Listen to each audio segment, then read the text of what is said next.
খবর হচ্ছে সশস্ত্র বাহিনী দিবসে আমন্ত্রণ পেলেন খালেদা তারেক সহ ২৬ বিএনপি নেতা। আরেকটা খবর আলাদাভাবে দেয়া হয়েছে যে খালেদা জিয়ার কাছে পৌঁছালো সশস্ত্র বাহিনী দিবসের আমন্ত্রণ পত্র। তার একটি বর্ণনা দেয়া হয়েছে কারা কিভাবে সেই আমন্ত্রণ পত্রটি দেওয়া হচ্ছে। দর্শক, এটি খুবই একটি গুরুত্বপূর্ণ একটি খবর এবং আয়োজন। বহু বছর ধরে একটা রেওয়াজ ছিল যে সশস্ত্র বাহিনী দিবসে আওয়ামী লীগ বিএনপি শীর্ষ দুই নেত্রী একসময় রেগুলার যেতেন। তারা পাশাপাশি বসতেন, কুশলাদি বিনিময় করতেন। একটা গণতান্ত্রিক রাজনৈতিক যে একটা সৌহার্দ্য, সেটি অনেক দিন থেকে চালু ছিল। এর মধ্যে বিএনপি এসছে, আওয়ামী লীগ এসছে, তারা এই রেওয়াজটা চালু রেখেছে এবং সশস্ত্র বাহিনী স্বাধীনভাবে সেই কাজটি করতে পেরেছে। কিন্তু গত ১৫ বছরের চিত্র একেবারেই ভিন্ন। তারেক রহমানকে তো দেশ ছাড়া করেছিল এই মইনুস সরকার, 111 সরকার, এবং সেটি মোটামুটি বহাল রাখে আওয়ামী লীগ সরকার, শেখ হাসিনা। এবং তার ওই সময়ের যে তারা যে কিছু মামলা দিয়েছিল, সেই মামলার ভিত্তিতে তারা দণ্ড দিয়ে রীতিমতো তাকে একটা আসামি বানিয়ে রেখেছিল। গেল তারেক রহমান বাদ, খালেদা জিয়া বাকি ছিল। খালেদা জিয়াও যেত, কিন্তু পরে তাকেও দণ্ডিত করা হলো। দণ্ডিত করার পরে খালেদা জিয়াও নাই। তারপরে কয়েক বছর বিএনপি নেতারা গেছে সৌজন্য রক্ষা করার জন্য বা সম্পর্ক রক্ষা করার জন্য, কিন্তু লাস্ট গত 2-3 বছর ধরে আর পরিস্থিতিটা এমনই ছিল যে তারা আর যেতেন না। সশস্ত্র বাহিনীর পক্ষ থেকে হয়তো দাওয়াত দেওয়া হতো, কিন্তু তারা আর যেতেন না।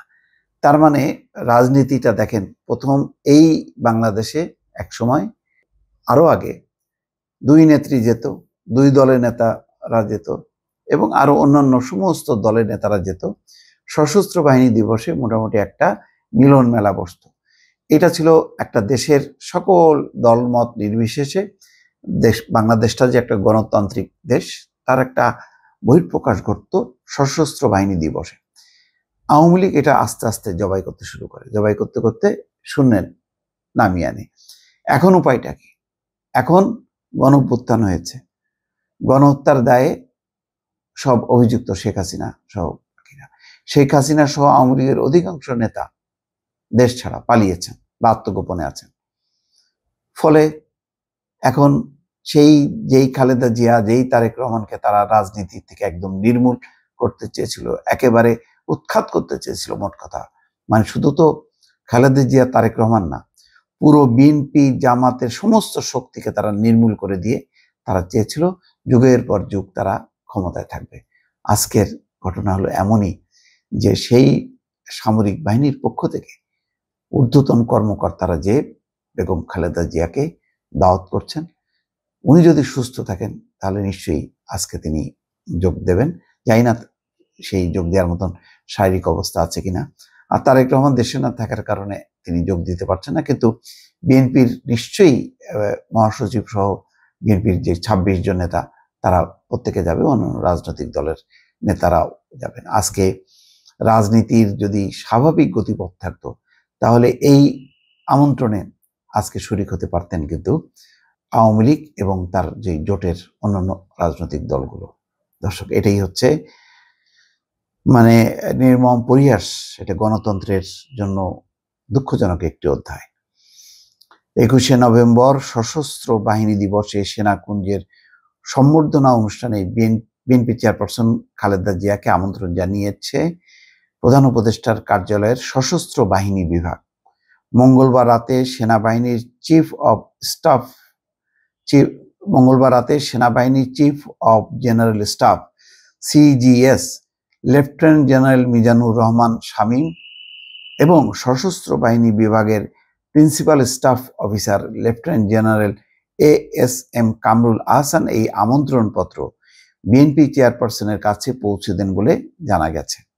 এ ব্যাপারে জানতে চাইলে বিএনপির স্থায়ী কমিটির সদস্য ও চেয়ারপারসনের ব্যক্তিগত চিকিৎসক অধ্যাপক AJM জাহিদ হোসেন বলেন, ওনারা সস্ত্রীক বাসায় এসে সাবেক প্রধানমন্ত্রী ম্যাডাম খালেদা জিয়ার সাথে সাক্ষাৎ করে এই আমন্ত্রণপত্র দিয়ে গেছেন।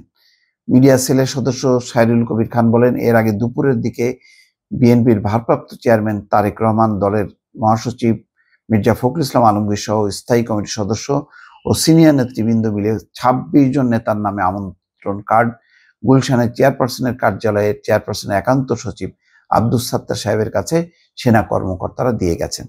সেনাকুঞ্জের এই সম্বর্ধনা অনুষ্ঠানের প্রধান উপদেষ্টা অধ্যাপক ডক্টর মোহাম্মদ ইউনূস প্রধান অতিথি হিসাবে উপস্থিত থাকবেন। বিএনপি সূত্র বলছে, ২০০৮ সালের পর এবারই প্রথম তারেক রহমানকে সশস্ত্র বাহিনী দিবস উপলক্ষে দাওয়াত দেওয়া হয়েছে।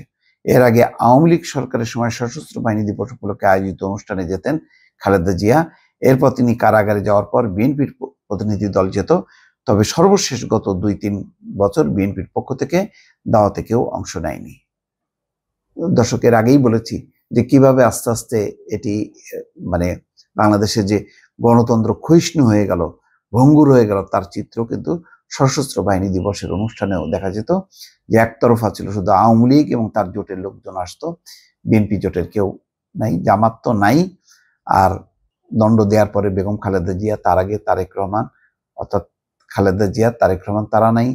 বিএনপির প্রতিনিধি মহাসচিব সহ অন্যরা কেউ কেউ যেতেন, কয়েক বছর গেছেন, কিন্তু শেষের দিকে তারাও আর যেতেন না। এই ছিল একটা একতরফা একটি অনুষ্ঠান রাজনৈতিক দলের পক্ষ থেকে। কিন্তু সশস্ত্র বাহিনীর পক্ষ থেকে যেটি সবসময় তারা আশা করে যে দলমত নির্বিশেষে সবাই যাতে সেখানে যান, আমন্ত্রণ।